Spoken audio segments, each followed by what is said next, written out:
Mazza qildimning navbatdagi soni. Diqqat, mazza qiling.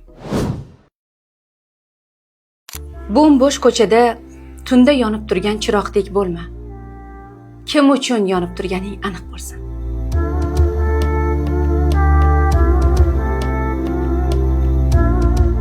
Hech vaqosiz keldi-yu, hammasi uchun kurashamiz.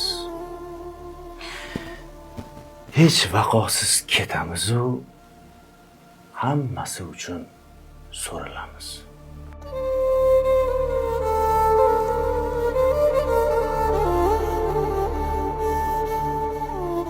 Yaxshi kelin bo'lishga shoshilib, yaxshi ona bo'lishdagi mayda, ammo eng muhim lahzalarni qo'ldan boy berganimni kech angladim.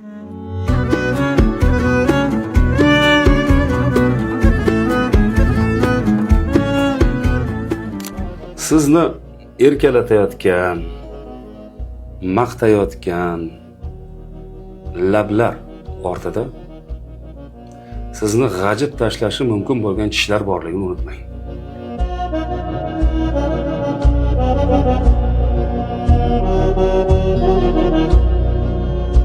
Kimga maza qildingiz?